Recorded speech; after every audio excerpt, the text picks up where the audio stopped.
अस्सलाम वालेकुम। कैसे हैं आप सब? उम्मीद करती हूँ अल्लाह के फजल करम से ठीक ठाक होंगे, खुश होंगे, अपनों के साथ आबाद होंगे। अल्हम्दुलिल्लाह मैं भी ठीक हूँ। अनीसा मिर्ज़ा व्लॉग चैनल में आपका वेलकम करती हूँ।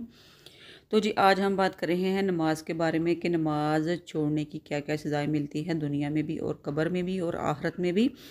तो जो नमाज तर्क करता है उसके लिए बहुत सी रुसवाइयाँ हैं दुनिया में। पहली बात ये है कि उसके लिए 5 रुसवाइयाँ दुनिया में हैं कि उसकी उम्र से बरकत उठा ली जाती है। दूसरी, चेहरे से नूर उठा लिया जाता है। तीसरी, कोई भी अमल करेगा उसका सवाब नहीं उसे मिलता। आप लोग कहते हैं ना वो अच्छा बंदा है, नमाज नहीं पढ़ता तो हम अच्छे काम कर लें तो उसका भी आपको कोई सवाब नहीं मिलेगा। दुनिया में उसकी कोई दुआएं कबूल नहीं होती। पांचवी सज़ा ये है जो नेक लोग दुआ करते हैं वो दुआओं का हिस्सा उसे नहीं मिलता।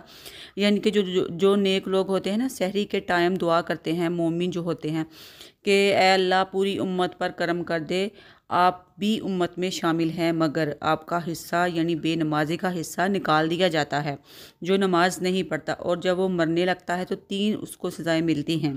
3 उसको सज़ाएं मिलती हैं। एक, भूखा मरता है। तीसरा, प्यासा मरता है। और जलील होके मरता है। कब्र में भी उसकी 3 सज़ाएं होती हैं। कब्र की सज़ा ये है कि हज़रत इमाम इब्ने हजर कहते हैं कब्र तंग कर दी जाएगी, उधर वाली पसलियाँ उधर और इधर वाली पसलियाँ उधर कर दी जाएंगी। दूसरी, उसकी कब्र में आग डाल दी जाएगी कि उसकी कब्र इसी लायक है, इसमें आग डाली जाए। और तीसरा, उसके ऊपर एक अजदा मुसल्लत कर दिया जाएगा जिसका नाम है शुजाउल अकरा। वो एक गंजा सांप है जो कब्र में डंग मारेगा। जो बेनमाजी होगा तो वो 70 गज तक वो शख्स ज़मीन में दरस जाएगा और वो मुसलसल डंग मारता रहेगा। और कहा कि 3 सज़ाएं उसे हश्र में भी पहुंचाई जाएंगी। अगर आप चाहते हैं कि आपको अगर डंग से बचना चाहते हैं तो प्लीज़ बराए मेहरबानी 5 वक़्त नमाज को ज़रूर अदा किया करें, क्योंकि जब इंसान मरता है ना तो सबसे पहले नमाज का ही सवाल होता है। ये कहते हैं ना सब लोग कि मरने के बाद सबसे पहले नमाज का हिसाब होगा। ये दुनिया ਇੱਥੇ ਕਿਸੇ ਨੇ ਬੈਠੇ ਨਹੀਂ ਰਹਿਣਾ, ਸਭ ਨੇ ਇੱਕ ਦਿਨ ਟੁਰ ਜਾਣਾ ਤੇ ਤੁਸੀਂ ਜਿਹੜਾ ਵੀ ਕੰਮ ਹੋਏ ਨਾ ਤੁਸੀਂ ਹਰ ਕੰਮ ਛੱਡ ਕੇ ਸਭ ਤੋਂ ਪਹਿਲੇ ਤੁਸੀਂ ਨਮਾਜ਼ ਵੱਲ ਜ਼ਰੂਰ ਤਵੱਜੋ ਕਰਿਆ ਕਰੋ ਕਿ ਤੁਹਾਡੇ ਨਾਲ ਹੈ ਨਮਾਜ਼ ਹੀ ਜਾਣੀ ਹੈ। 5 वक्त नमाज ज़रूर पढ़िया करो। अपने बच्चों को भी सिखाया करो कि बच्चों इसको नमाज को पढ़ना है। जब छोटा बच्चा होता है ना तो उसको नमाज पे लगाएं तो वह लग जाता है। अगर कोशिश करें, अगर हम कहें ना कि वड्डा होएगा तो इनू नमाज से ला लवांगे तो ऐसा नहीं होता, फिर वो सुस्ती कर जाता है। ठीक है ना, हम लोग भी ऐसे ही करते हैं, सुस्ती कर जाते हैं, नमाज नहीं पढ़ते। चलो अब की छूट गई है, ये सुस्ती कहते हैं ना, चलो अब छूट गई, आगे वाले नहीं छोड़ेंगे। अक्सर मेरे साथ भी ऐसे ही हो जाता है कि चलो ये वाले तो छूट गया, अब हम आगे नहीं छोड़ेंगे। लेकिन फिर भी हम अगर हम लेटे हों तो कहते हैं अभी लेटे हैं, अभी थोड़ी देर बाद पढ़ लेते हैं, थोड़ी देर बाद पढ़ लेते हैं। लेकिन थोड़ी थोड़ी देर करते करते वक्त गुजर जाता है और जो वक्त एक दफ़ा गुजर गया वो वापस नहीं आता। तो मैं और आप ये अज़म करें कि खुद भी और अपने बच्चों को और अपने दोस्तों को, रिश्तेदारों को नमाज के रास्ते पर चलने के रास्ते पर लेकर जाएंगे और अपने बच्चों को दुनिया की तलीम के साथ साथ इल्म की, ये दीन की तलीम भी ज़रूर सिखाएं। क्योंकि इल्म जो होता है ना, दीन इल्म, दुनिया का इल्म तो रह जाना, इल्म वो सिखाएं जो आखिरत के लिए, आपके लिए आखिरत में बख्शिश का सबब बने। सबसे ज़रूरी हमें होना चाहिए कि हम अपनी बख्शिश का सामान तैयार करें। ठीक है ना, हम इंटरव्यू देने जो कोई जाता है तो उसके लिए बड़ी दुआएं करते हैं कि अल्लाह ताला ये इम्तिहान में कामयाब होकर, सबको बोलते हैं, कोई मौला साहब ये दुआ कर दें, फ़लाँ बंदे को बोलते हैं ये दुआ करें कि हमारा बच्चा इम्तिहान दे रहा है तो कामयाब हो गया। और जब कब्र में उतारा जाए तो तब कोई कहता है कि इसके लिए दुआ करें। असल इम्तिहान तब होता है, अगर इस इम्तिहान से गुज़र गया तो वो कामयाब है।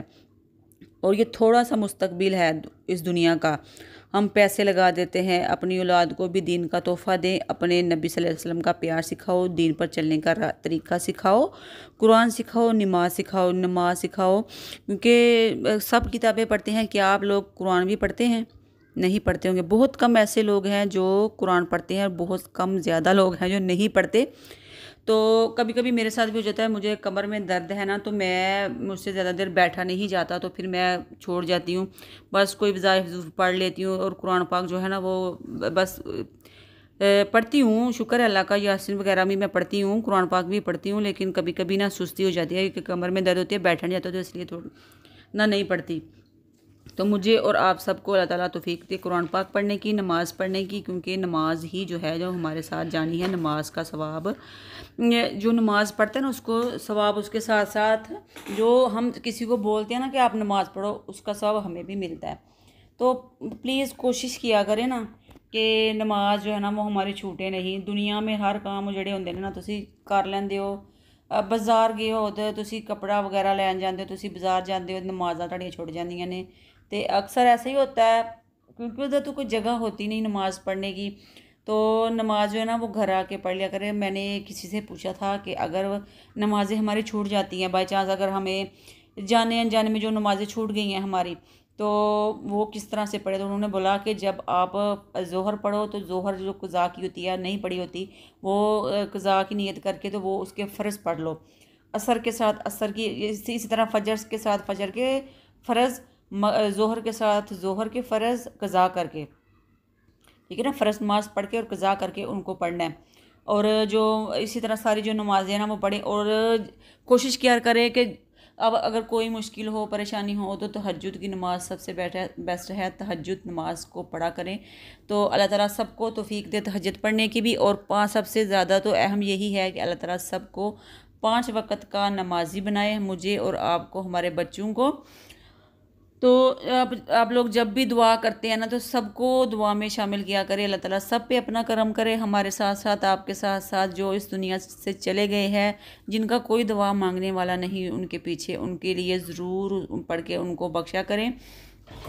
अगर तुसी उम्मीद रख के अच्छे काम करोगे कि अगला इंसान साढ़े ते राज़ी हो जाएगा, तो इहदा कोई फ़ायदा नहीं, क्योंकि इंसान ना किसी ते राज़ी हो सकता है, तो ना वो अपने रब ते राज़ी नहीं, रब दी रज़ा विच राज़ी नहीं होंदा, तो तुहाडे ते राज़ी किस तरह हो सकता है।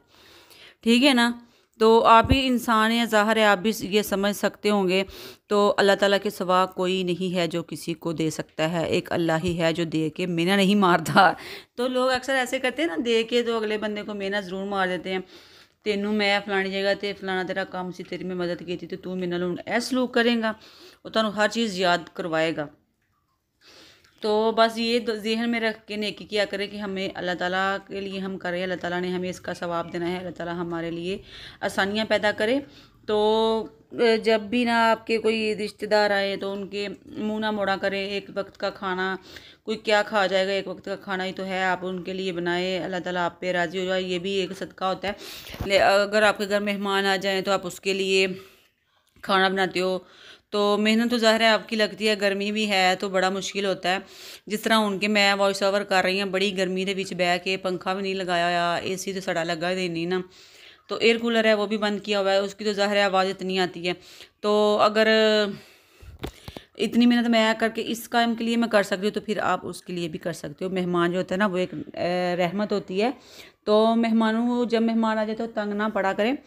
तो मेरा चैनल आपको कैसा लगता है, मेरी वीडियो आपको कैसी लगती हैं, और आज का जो टॉपिक मैंने नमाज का रखा है वो आपको कैसा लगा, कमेंट करके मुझे ज़रूर बताएं। और प्लीज़ अगर आप अभी तक मेरे चैनल पर जुड़े हुए हैं, मेरी वीडियो को देख रहे हैं, तो मेरे चैनल को सब्सक्राइब ज़रूर करें और बेल आइकन को प्रेस करें, ताकि मेरी आने वाली वीडियो आप तक पहुंचती रहें।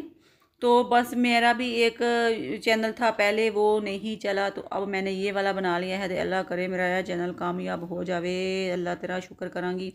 तो कोई काम हो या ना हो, अल्लाह का ज़रूर शुक्र अदा किया करें कि अल्लाह ताला ने हमें हर चीज़ से नवाजा हुआ है, हाथ पाँव दिए हुए हैं, हर काम करने के लिए, खाने के लिए, हर चीज़ दी, आँखें देखने के लिए दी हैं, पाँव दिए, हम चल सकते हैं। तो अल्लाह ताला का उठते बैठते शुक्र अदा किया करें कि शुक्र अल्लाह ताला का कि वो भी लोग हैं जो किसी के ऊपर मुसल्लत होते हैं, जो किसी, हम लोग देखा होगा आपने, कोई अपाहज होते हैं या अपने पाँव पे नहीं चल सकता, तो लोग उस पर कितना तंग आ जाते हैं। अल्लाह ताला का शुक्र अदा किया करें। अल्लाह ताला हम सबको, आपको अपने हिफ्ज़ अमान में रखे। तो दुआ में याद रखना। अगर ज़िंदगी ने की वफ़ा, एक नए व्लॉग के साथ, खूबसूरत बातों के साथ आपके सामने हाज़िर होंगी। शुक्रिया, अल्लाह हाफिज़।